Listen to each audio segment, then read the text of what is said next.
With the yo-ho-ho, it's Tale of the Toaster. Welcome to some more Inazuma 11 Aries thoughts, everything that you could possibly say about episode 17.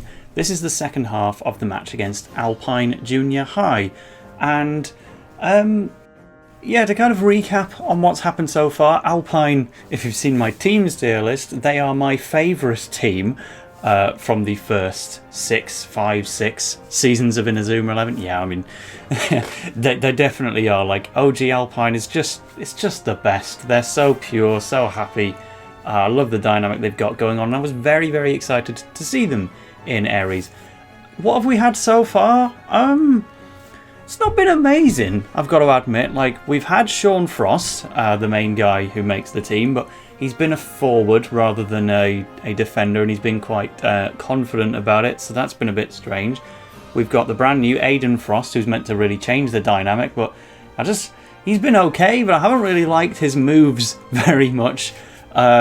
We have Kevin Dragonfly, the ambassador. He's a good choice because of his connections with Shawn in the other world, but he's doing a good job of ambassadoring. He's being supportive, but he hasn't done really anything as a player yet, so that's one to change. My actual favourite Alpine player, apart from Shawn, would be Roland Climbstein. He's just been sat on the bench. I even really liked the old coach of Alpine, but he's gone too. And now we've got this new player who wasn't even involved in the previous episode, apart from introducing her. But, well, it's bunny time. It's funny, by the way, that we have such a long intro for this episode, because so does like, when I say this episode, I mean my review. That was a long intro, but it was also the same for the actual episode. The opening song only finished nearly 5 minutes in. That's like, wow, because we were all just having a bit of a solo, you know, this is Bunny, this is what she does, she can run around and want to be the princess of the pitch or anything like that. So I guess let's pad out the intro even more. Look, it's the old Inazuma National kit. I've had this thing since 2014, and the logo fell off at Eurogamer, which I went to with Alexander Greensmith, and we have never gotten another one, but it still counts, right? Let's talk about the episode now, shall we? Yeah, the main thing that this intro is establishing is, right, this is Bunny intercepting a pass. Bunny taking a shot. Can't do any of these things yet, but running. We've got running in the 90s score, but he's straight towards the screen. Yeah, she's fast, and that's just about all she can do at the minute, because she's a complete amateur to football, which is a fine dynamic to have. Just really brought on by the sponsor, and they actually don't mess about in kind of getting her motivations out of the way, just so you can firmly say, should we like this person, or is she just a corporate edition? But no, they actually reveal that she's a track and field player who set the 100-metre record for the under-12s division. So she's serious business when it comes to running and, I guess, sports in general. Just, she's never done football before, but she wanted to because she found track and field very lonely, and she wanted to do something more with friends. And it's just like, this is a nice little motive, and I appreciate that she's going to have a bit of a track and field theme with all of the stuff that she does in the match after this, but poor track and field players. This is so, my sport is better than yours. Imagine if Inazuma 11 was just taking shots at every other sport available until there was nothing left. Hey, everyone from Go Galaxy who's come from different sporting backgrounds, you like football, right? You don't want to do basketball or rhythmic gymnastics. You like football, and that's been decided for you, and this isn't even the first or second time that Inazuma has lifted someone from the track and field club. We've obviously got the boy Nathan Swift here. He used to do track and field as well, right? That was a thing that he did for all of half an episode before he got hijacked by this dude.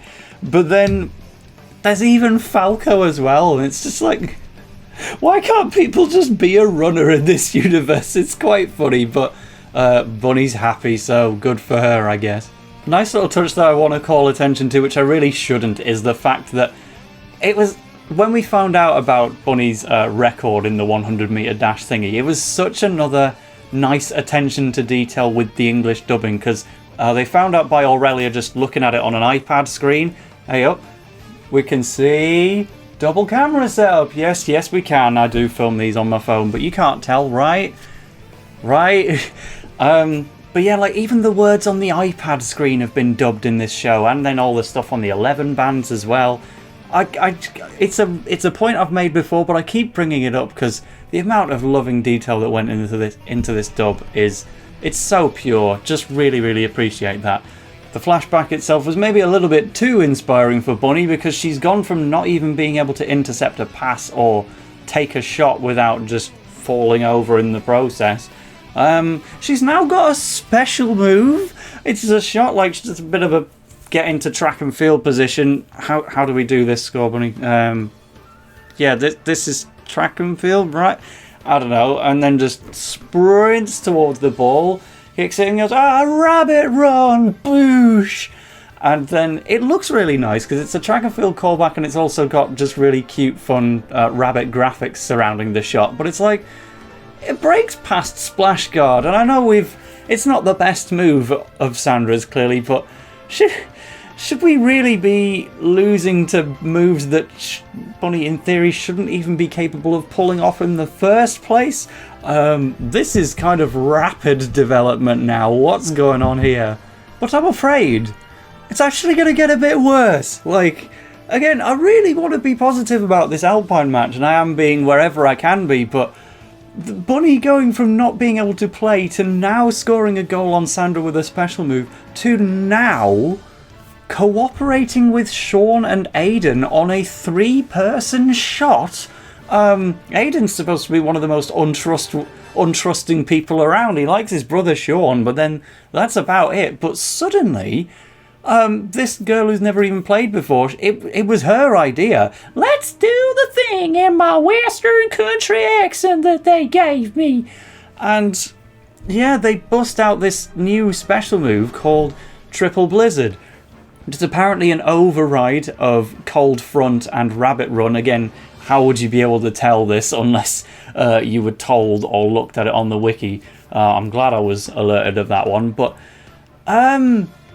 it's a 2-person shot with Shawn and Aiden. They just kick the ball. It's all cold. It makes a big sphere, and then Bunny just jumps in and Fire Tornado triple crushes it into the goal.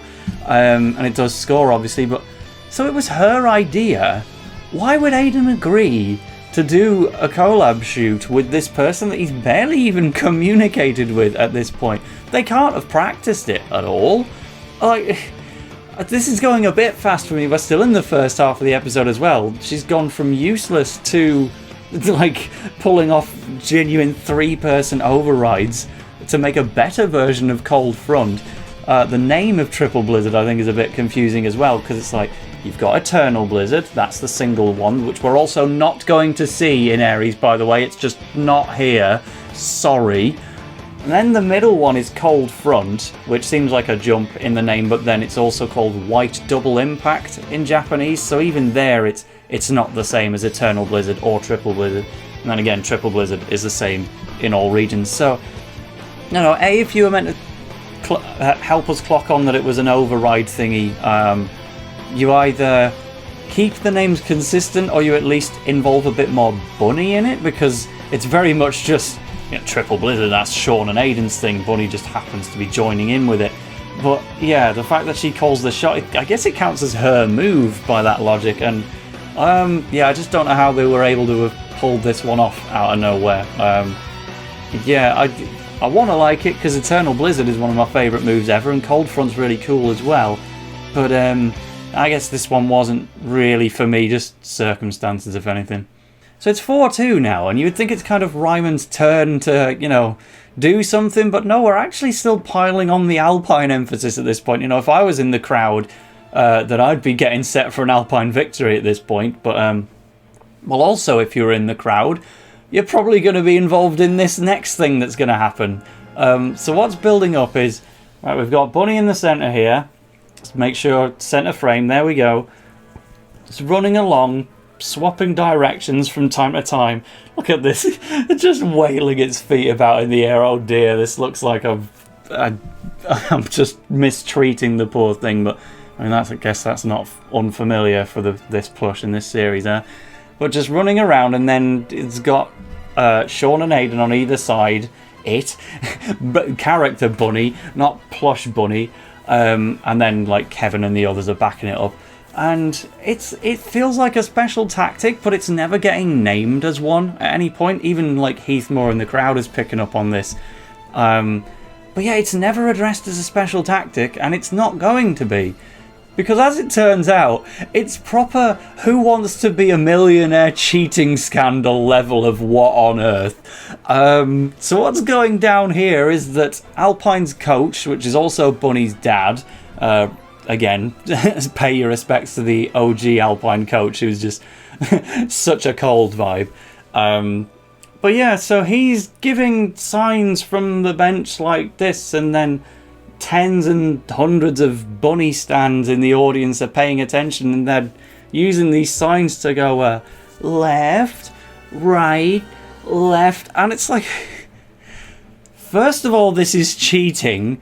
Second of all, how does this help? Just all you're doing is giving directions, and the players happen to be running in them. Couldn't the Raimon players just take a guess, or I don't know, use more than one player to cover both directions and just stop them from doing this thing? 3, call it a special tactic or don't. It's called like Operation Rabbit something on the 11 bands, but it's like, this is all going from Bunny not being able to play to now, this episode is hers. This doesn't belong to anyone else. Until, anyway. So if we cast our minds back to members of Raimon that have now kind of had their own little moment and got special moves, you know, Valentine and Cliff were in there early. You've got the strikers like Sunny and Basil that are relevant throughout. Sandra, it seems like she's building up to something throughout this episode and the previous ones. Then we think more and more about the random ones, like Kiko got Twister Trap, so he's out of the way. Shame he couldn't have had something better, but oh well, he's done now. We've had Trevor, he became the Libero and he got Sparky Spin, so that was his thing, and that felt very natural. So we're getting kind of to the bottom of the barrel at this point of thinking, right, who can we have a moment on? They're not going to pick Cesar, because who wants a Cesar moment? And the Captain Maxime, again, I'm waiting on. He doesn't have a line of dialogue in this episode, and he's the captain, but we won't dwell on that. No. We've chosen our character from Raimon to have a random moment, and I'll be honest, it's someone that I forgot was even there. But it's Nino Nango, the little one with the big black ninja headwear thingy, which, to be honest, I didn't even clock was meant to be ninja headwear until this little montage happens. So while Alpine's coach is just throwing directions through weird signs like this, I look like I'm part of Team Skull, huh? Yeah, cool cat. Yes, the Alpine coach was not like that, but the audience is still going left, right, look what Bunny can do. The person to notice is Nino Nango, as we said before, and because he's like a ninja, a Team Skull ninja, yeah, so cool. Now he recognises that there's some kind of messaging going on with the hand signals and works out that it means left to left in very fancy font on screen, by the way. I was sad that we didn't get more of this and it was just a single instruction up there. But yeah, Nino Nango breaks the pattern, has a little flashback to watching ninja shows on his laptop, and then most of his teammates just take the mickey out of him for it, but he helps break down the path, which really could have been anyone, to be fair. But then, something that couldn't have been anyone, he also goes for a shot further down the line. Not the first thing. I think the next goal from Raimon is just Valentine wanting to show off his cold snap right in front of Shawn, and then it goes in with a sunny golden gull. But when we get the actual shot from Nino Nango, it's this move called Ninja Toad, and I didn't expect this guy to get a shot. To be honest, I kind of thought he was a defender, even though I already knew, well, Trevor's a defender and Cliff's a defender, Kiko's a defender, but no, this guy's not. He does count as a midfielder, and he proves that by taking a shot with Ninja Toad, and it's very it's definitely a one-off. Like, I never would have come up with this move, and I don't think we're going to see it again either. But it's very, imaginative and over the top with it.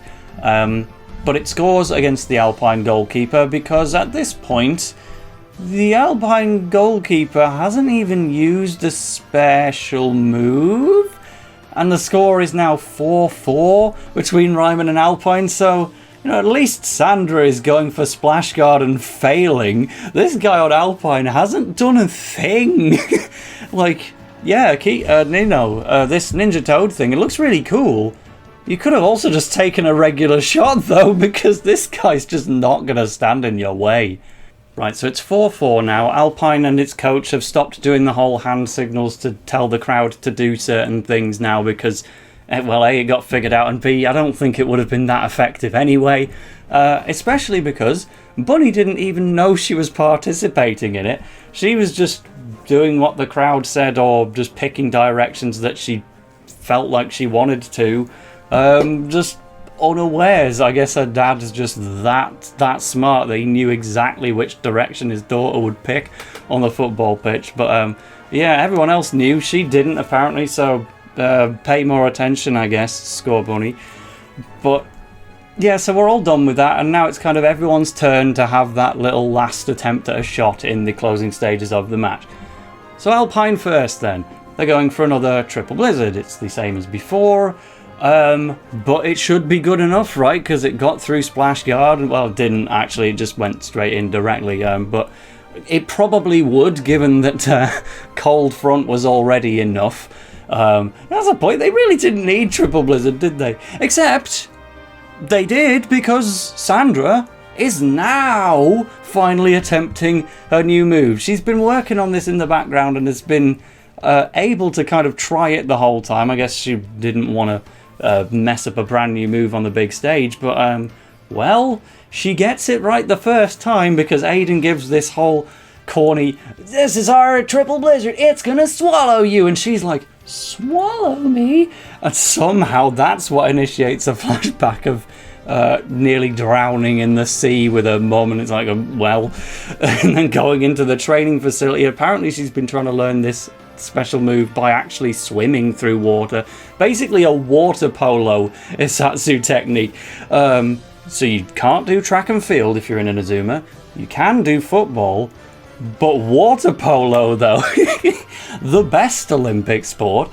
Yeah, she brings out a move called Mermaid's Veil, which kind of dip into the water, swim around, grab the ball, and then launch it up into the air. And I'll be honest, it doesn't look that strong. Like, we're very used to seeing Splash Guard fail, so with Mermaid's Veil, I'm also kind of thinking, I can kind of see this one getting broken as well, but clearly it must be a lot better because it does actually stop Triple Blizzard. So it's not, yeah, it doesn't have to look the most powerful because that's not really the vibe Sandra was going for anyway. So, I'm not entirely confident so far, but if you stop at Triple Blizzard, then that's a significant improvement. Raimon's defense in the back may have gone up a level. We'll have to see how they get on in other matches down the line, but for now, yes, Mermaid Veil is good enough to stop Triple Blizzard, and now it's time for Raimon's goal. And I really wish it wasn't. I've been waiting all match for Kevin to do anything, and I guess what he's going to do is just tackle Sonny once to take the ball off him. That's going to be all we get, I'm afraid. We'll take it, I guess, but he passes to Aiden, who goes for another Ursa Rager. Remember this move? And, well, if I wasn't keen on Ursa Rager, it looks like a 10 out of 10 compared to what's coming next, because Sonny and Basil run back from the front line to get in the path of the shot near the goal. And I'm thinking, oh, it's friggin' against Alpine, the cold team, so of course they're going to do Polar Bear number 2 with Sandra. No! Sonny and Basil have run back from the front line to meet up with Sandra and then do something else that's just them. And it's called Counter Drive. It's already a little bit confusing because we've had a goalkeeping move called Counter Strike before, where the actual goalkeeper punches the ball and then it flies off and it looks like it's going to go for a goal, and then in practice it actually just, boop, normal punch. But this is working more how we expected Counter-Strike as a goalkeeping move to work, except now that that is a thing, we see how awful of an idea that was. I've never played Inazuma 11 SD, right, but I'm told there are at least some moves where instead of being a shot that has shot blocking capabilities or a defensive move that has shot blocking capabilities, there are some which are just dedicated shot blocks as their own category now. I don't know if it's just Counter Drive or if there are others. Again, I've not played the game. But that means that Counter Drive is technically a blocking move by definition, but also one that just takes a powerful move like Ursa Rager that's capable of scoring on every occasion so far. Sonny and Basil just kick it from either side. They say Counter Drive, and then the ball just clears the whole extension duration of the pitch and just goes in. Polar Bear was really bad enough when that did an entire across-pitch goal against Joseph King and Savage Beast Fang of all things. And yes, some negative props go to Alpine's goalkeeper for, again, not even attempting to do a special move in the entire episode. But that's really not fair, is it? If you've just got a move that can not only overpower a shot that's being made at close range to the goalkeeper itself, but can just entirely overwhelm it and score from the back end of the pitch, it just totally takes away the actual hard work that's involved in getting a goal in these things. And I was not keen on Polar Bear number 2, but at least that had something going on visually. Counter Drive is just like Inazuma 1, but from the other side of the pitch. I really, really don't like it. And that's how we have to end the match against my favourite classic team. I love Alpine, but it's ended in 5-4. The entire episode's pretty much been about Bunny, and it's concluded with Counter Drive. And this just keeps happening. Like, we've already had Polar Bear number 2, but now we've got this as well. And I've just kind of had enough of that kind of move. We never got to see anything from Kevin. Aiden's just somewhat lost his personality along the way to cooperate with Bunny. Roland Climbstein didn't even appear in this episode. This wasn't a bad match, but it was firmly in the lower half, and when that applies to a team that's meant to be my favourite, I wouldn't say I'm underwhelmed. I'm just whelmed, if you get me. But that's it. They have a little chat. No one's too disappointed. Aiden should be disappointed, but no, he's just completely changed as a character, I guess. Sonny has a quick chat with Kevin, who name drops Jude. There's this really quite nice but awkward conversation between Sandra and Bunny about how they're both female players who are going to support each other, and it's like, I mean, yeah, that is what you want to put across, but it's so awkwardly worded that it just kind of falls a bit flat, and then, Nango walks past them and Bunny mistakes him for a girl as well, and it's like, well, I don't really blame you, but let's bury this conversation even more. And yeah, let's bury this review, I guess. I've had a lot that's negative to say in this one. I would not say it's a bad episode, because I don't think there is a bad episode of Inazuma 11 Aries. But when we get down to the finer details like these, I thought it was just all right. And I think there's more that I would have kind of liked from this one, but still fun. The next match, though, get ready for that one. So, for now, I've been TaleOfTheToaster, this has been Bunny, and we'll see you in another one. Toodle pip.